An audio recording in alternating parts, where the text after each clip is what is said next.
Hey everyone, I hope this podcast finds you well. Fresh off the heels of the Texacast Austin Transformers meetup, I caught up with Eddie of Toydojo.com. Now chances are, if you're listening to this podcast, you know who he is and how valuable he is to the Texacast group. Up until a while ago, Eddie was selling toys and figurines part-time. That is, until he decided to go full-time with it.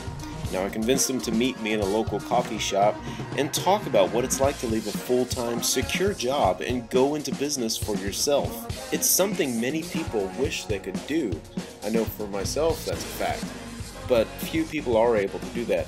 The one thing that struck me about his answer is not the struggle that it takes, but the happiness that comes with being your own boss and, more importantly, doing what you love. So here's Eddie Chan of Toydojo, and if you're sitting at your computer listening to this on your smartphone, check out Toydojo.com. I do want to start off, same thing I always ask, the history of Transformers with you. So the first thing is, I know you sell Transformer toys, third-party transforming toys, but are you a Transformers fan? Yes. I grew up watching the cartoon just like all you guys did. But I think for me, I mean, we grew up with not a lot of money, and I had limited access to a lot of the toys. And I remember my parents always telling me that you're going to grow out of them, you're going to grow out of them. But I never got an Optimus Prime when I was younger, and I always wanted one of those. I think my first Transformer, was a Snarl, one of the Dinobots. So that's pretty cool. I didn't have too many of them, but there were a lot of toys that I wanted. Do you think not having the Transformers as a kid, and specific any toy, do you think that helped you have an appreciation for those toys as an adult? I remember seeing my friends with them, and I was always jealous because I always wanted. I really liked Prowl, and I never saw him in the store. So I only saw Blue Streak, and he wasn't even blue. And I always had a fascination with like how it changes and converts. I never looked at the instructions because I always wanted to figure it out, and that was always the fun part for me. I think I just never grew out of it. When I was in college, when eBay first started, the first thing I did was look up Jetfire. My aunt bought me a Jetfire because I did well in school when I was younger, but I think I brought it to show and tell one day, and somebody stole it. So, and I've always wanted another one back. And when eBay started getting big, I would search eBay all the time for a nice sealed one. And I found one when I was in college, and I picked it up. I still have it. How much did you pay for it? I think I paid $700. No, $700. 700? Yeah. Wow. I mean, I think back then it was still a lot because I was in college. I didn't have much money, but I wanted one. Had to buy it. Did you use your school money for it? Yeah, I saved up. I think I was doing my master's, and I was getting a stipend from the school. And I just took all that money and put it into a Jetfire. How far did you get in college? I have a master's degree in electrical engineering. I'm going to ask you about that later. Sure. Okay. One more thing about your childhood with Transformers. What is one memory that you have of Transformers? Just one, anything, be it the cartoon, be it a toy, be it a comic book, that you specifically vividly remember? I remember when Optimus Prime died. I was like, what? No, that can't happen. I actually took out a pen and paper, wrote a letter to Hasbro, and said, you got to bring him back. I'm pretty sure, I think I read somewhere that a lot of kids did that. So it looked like it worked because Return of Optimus Prime happened. So you actually mailed it off? I mailed it off. I was like, hey, bring him back because I don't have one yet. You guys got to keep making those toys. That's cool, man. All right, so first question, let's get into the fact that you sell toys and stuff. But sure.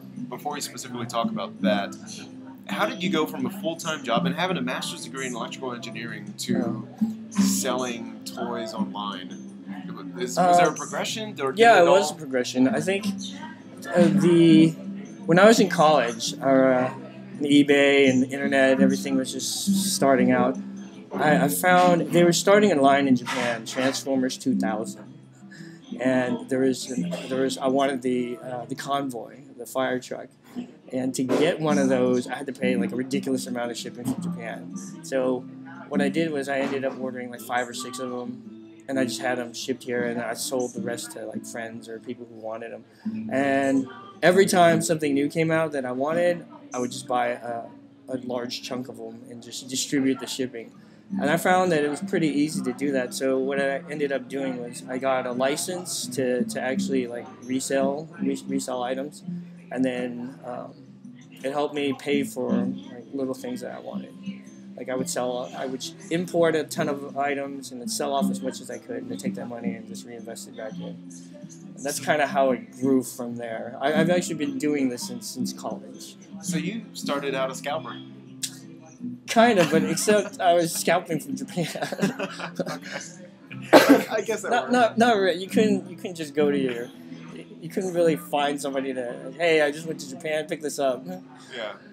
Okay, well I can see that. So that's been a long time now. Yeah. At what point did you make the transition? Well, okay, you said you got your license to resell. How did that change things? I just did it on a larger level. It helped me with the license. I was able to contact distributors and tell them, hey, I'm a licensed retailer. I'd really like to set up an account, and that made things a lot easier in terms of building like a reputation with people. What's it like to be your own boss? It's great, but you got to be somewhat disciplined because I could find myself sleeping all day if I wanted, but I have angry customers, so I gotta get up, gotta get the orders out, gotta answer emails, gotta make sure I get all those things done. Yeah, something you just said jarred my memory of a question I had. Oh yeah, so originally you started out buying a bunch, keeping one for yourself, and selling the rest. Yes. Do you still do that? I don't do that anymore. Do you regret the fact that you can't do that anymore? There are times where I do. Before I went full time, I would actually keep some toys, but I really like the toys. And the analogy I always use is you can't sell crack and smoke it too. And there's a lot of truth in that because the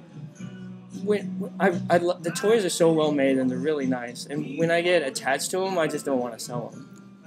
And what business doesn't want to sell their items? So it just makes it difficult. So I made it a point I can't keep any of the toys. I got to make sure I push them out. What was the last toy of your product that you bought for yourself or what have you? I think I have a purple Quake Wave somewhere hidden in my stash. Was there a SOAR? No. Oh, I think I'm gonna pick up. I mean, with the birthday cash that you guys so generously gave me, I think I'm gonna pick up. So I picked up one of those, the KO Babes. That one was pretty. That's actually pretty well done.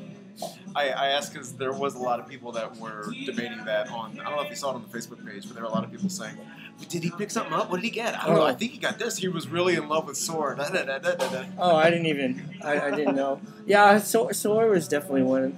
That's just such a well-made figure. I like actually all the stuff that Fans Toys has put out. I never really got attached to Scoria, but Quake Wave definitely, and it helps that I had an exclusive color too for the store.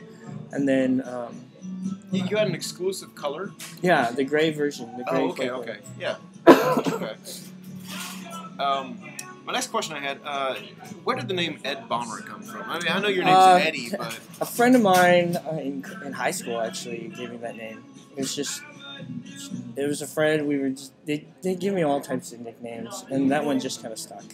So that was your nickname in high school? Yeah, and when I was filling out the paperwork to set up the business in Washington, I couldn't think of a name, so I was like, Ed Bomber Toys. And then once I started doing this full time, I wanted a name that's a little more shorter for one, easier to spell, and easier to remember.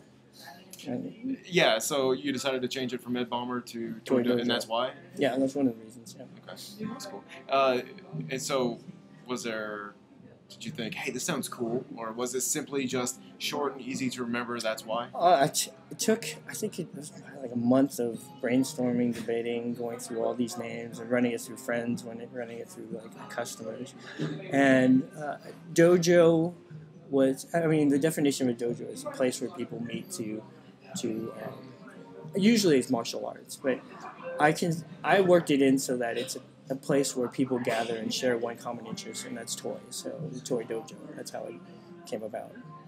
The next question, what are some of the difficulties with being an online retailer of toys and in general?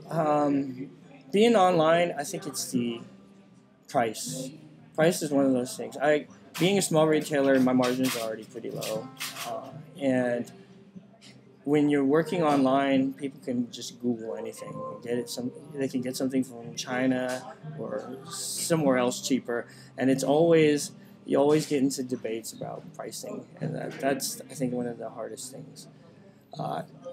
People don't realize that this is all I do. This is my full-time job, and I get paid through this. And a friend of mine actually pointed out that you don't ask somebody for a piece of their paycheck, but everybody asks for a piece of yours. Yeah, that's true. How many times do you get somebody saying, hey, can I have this at a discount? What, do you have any extra free? Every day. Every day I get those emails. And you do what you can to satisfy. I mean, you just have to be firm. At the end of the day, I got to be able to pay for everything that I bring in and cover all of the costs. And there's a lot of things that people don't really think about. I don't sell out of everything that I import in, and for the things I don't sell out, somebody's paying for it, and it's usually me. So we've mentioned some of the difficulties of being an online retailer. You have people asking for stuff. You have dealing with distributors and such. Yeah. I mean, so like the biggest problem, I think. There's always a language barrier. I was born here in the U.S. I could speak a little bit of Chinese, but not enough to save my life. So there's the language barrier is always a problem, but at the end of the day, it's about money. So like the language thing is a big problem. The time zone difference. I mean, I work all day because I got to get shipments out. I got to answer emails while people here in the U.S. are awake. And then I have to be awake to work with all the distributors overseas who wake as soon as everybody here goes to sleep. So finding sleep sometimes is hard. So there are difficulties. Are there any pros to selling toys? Yeah, I get to. There are times where companies will show me things that other people don't have the privilege to see, or things like that, and they'll ask for input. That's always pretty cool. Like seeing product before it comes out. A lot of companies have actually started sending us prototypes so we can review them and just bring hype to them. So that's always pretty cool. I'm really good at keeping secrets. Yeah. But having the amount of secrets that a dealer has sometimes is that... You just have to be real careful. There's a few times where you're close to getting in trouble. And I try not to reveal things that the companies say don't reveal. That's like, but there are things that leak this or share this, and I'll do what I can. Really? So companies will sometimes say, "Hey, leak this." Well, they'll say it's up to you to do whatever you want with it. Okay. And then there have been times where I thought I was allowed to share, and I wasn't, and I'll get these phone calls late at night. Hey, pull this. You can't have this up, and I'm frantically calling everybody and say, hey, we can't have these images up or whatnot. How long have you... So you've been selling for a while. How long has it been? Like, since you've been licensed? Since I've been licensed? I think I got licensed, I'd like to say 1999.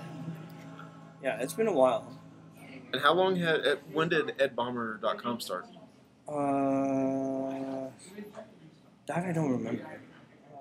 Probably in 2006. What did you do for those 6 years? So I was an engineer. Life got pretty busy. Once I graduated from college, I moved to Texas from Seattle, and I left all the toys, and I I took a hiatus from. I never really took a hiatus. I always check on TFW or wherever, and I always read up on the news, and then I started importing again. You just can't. It's an addiction. That's true. And so I was busy with my job and trying to move up. I just got consumed with working. I worked for IBM for about 10 years, and I moved to Intel for 2. And so I think at some point when I got a good handle on my job and I knew how busy I would be and what times I would be working, I try to slip in the occasional import this and I'll sell it. Well, so for the 9 years that you've been selling with Yeah. Ed Ballmer, approximately, have you seen any changes in the toy retail business since then? Oh, it's been huge. Before everything was quote unquote legitimate. There's like the third party world is taking off. I mean, you get these new companies who nobody's ever heard of, who spend a lot of time in design and engineering and trying to manufacture complicated but really good products. And that's one thing that wasn't there before. You just had Hasbro, who was generating whatever toys and whatever likeness they wanted, and it didn't matter. You didn't have a choice as to what items you could buy. But now you do. You have these third-party companies who have amazingly engineered products, and you can choose between them. And not only that, you have companies that are doing the same exact characters, so you can actually choose between the different companies. Competition drives pricing. I mean, it's capitalism, right? So competition is great, I think. If competition drives price, then why is Fans Toys Dinobots still $200? It's a rhetorical. It's quality. Okay. You can say yes. This is a yes or no question. If you want to elaborate, you're welcome to, but I understand that you're probably not going to. Is there a favorite company that you like dealing with? That I like dealing with? Yeah, definitely. Okay. Definitely, there are a lot of companies that, yeah. Are there companies that you get frustrated in dealing with? Of course. I mean, I think you can even get frustrated with the ones that you do like. But the companies that I think spend a lot of time supporting their products and I mean, working with Mastermind Creations is one of the best companies that I've worked with. Not only do they manufacture and create great products, they actually care about their products. Anytime you run into a quality control issue, they want to handle it themselves. Usually, a lot of companies will send you parts and send stuff to the retailer and have them handle it. MMC wants to know what's wrong, what they can fix, and they want to handle all their stuff themselves. So I completely respect them. One of the best companies, one of the best customer services. When I sent the email to MMC about Texatron's hand, man, I walked away from my computer and I came back and I'm like, holy cow, he's already emailed me. And then, so I sent an email back and, okay, I'll just go to bed and what the heck, he's emailed me again. It's amazing. Yeah, I was surprised. They really like their toys. You can see in the products they create. Has the introduction of third party into the specifically transforming toy business, has that changed it for the better or for the worse? And I'm sure the answer's I think it's. I mean, I'm all about competition, but you touch into the legal aspects, and I'm not a lawyer, so I'm not going to comment on any of that. But I think if we didn't have these third-party companies creating such great products that consumers really want, I think Hasbro wouldn't be making these combiners, or trying to make more masterpieces available here in the U.S. Because there's definitely a market that for these products, and Hasbro is slowly realizing that. You'll notice that they're starting to issue out characters that have been done by third parties. And I don't know for sure that that's what's driving what they're doing, but I definitely think that they're aware of it and they know that they need to make better products in order to capture the collector's market. But at the end of the day, I think their main market is children. They're selling children's toys, so they're going to focus on that and maybe try to capture some of this other market. So, yes or no, to any extent, do you think that third party has affected Hasbro and the choices they make? Yes, I definitely think it has. Okay. Here's the fun part. I know you sell all sorts of toys, Yeah. not just things for Transformer fans, but this is more Transformer oriented. Sure. So, what's it like having to deal with us? I think Transformer fans, just being honest, are the most picky, most difficult fans to work with.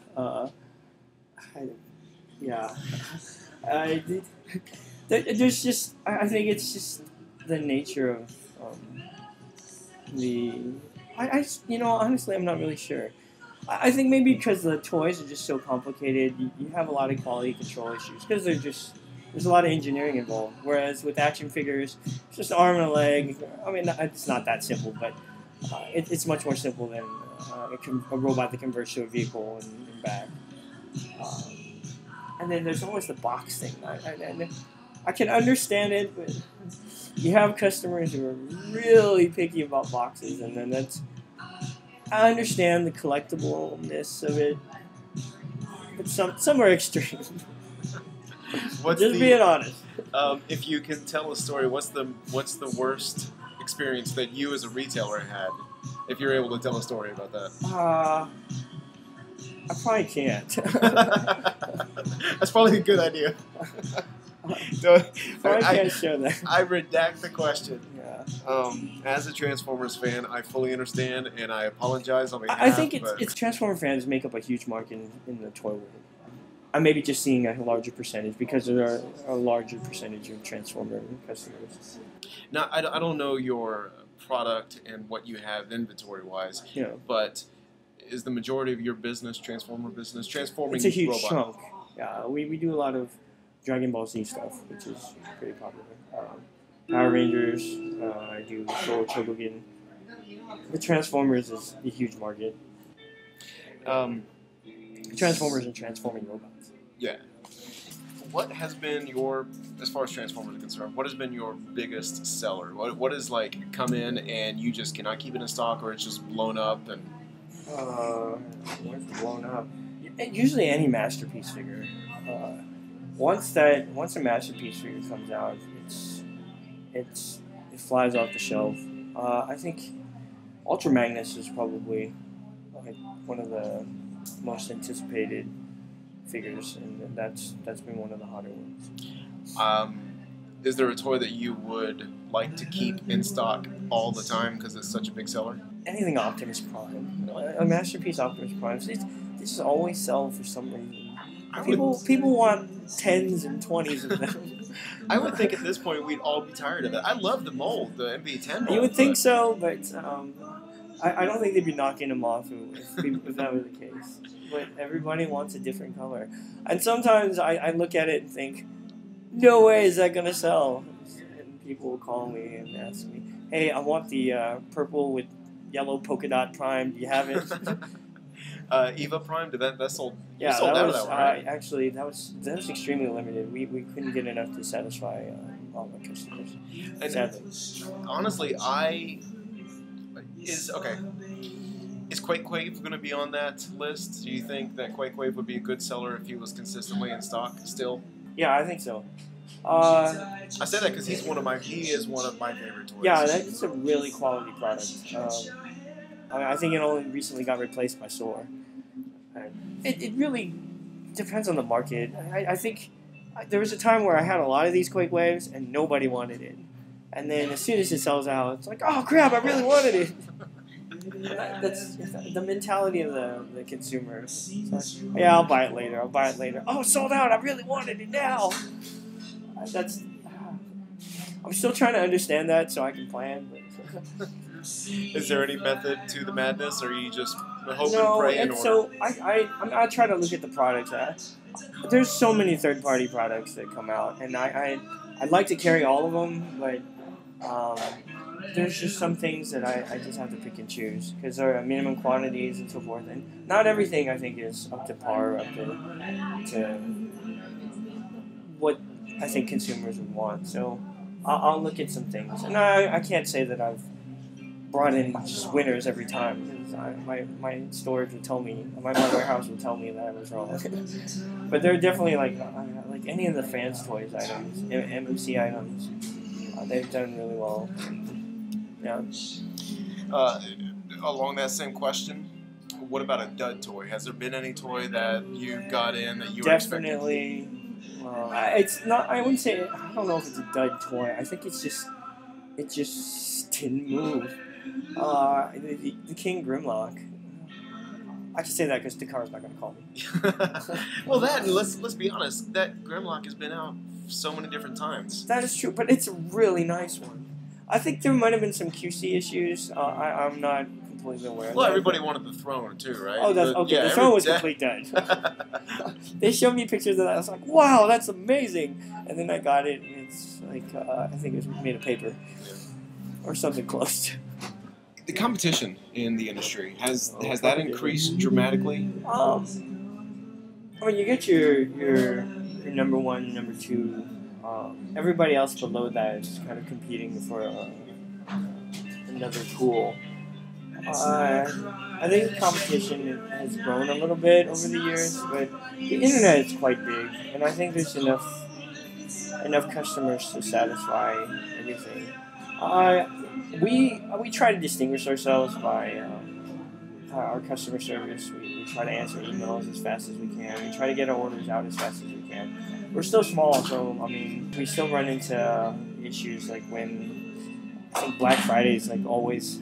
I try to I get enough staff to handle Black Friday orders. And every year it's been growing, and I'm always underestimating how many orders we get, which is good, but it's also bad because some customers are left waiting. I think deadlines is one of the hardest things because everybody wants to know when things are out. And I stopped telling people when they're out because I just don't know. The only ones I can be sure of are the ones that are official. Anything that's third party, you can just run into either QC issues, Chinese New Year, anything that happens to shut down the factory. You just can't, with a very good, accurate measure, the time when something comes out. Overall, this is more of a last question, but overall, do you regret quitting full-time work and going into business for yourself? I don't. I can't say that that's true all the time. There are definitely days where I look and think, I used to make a ton of money doing this, and now I make barely enough. I mean, but I enjoy my job, and there's a trade-off. I think I was making a lot of money and not enjoying my job as much. And now I'm not making as much, but I'm enjoying my job a lot more. And I think I've had to change my lifestyle quite a bit. It's one of those things I have to just be a little more mindful of. I definitely I love toys. Not just Transformers. I just love all types of toys, and I think it's just a fun industry to be in. And not a lot of people can say that they enjoy their job as much as I do.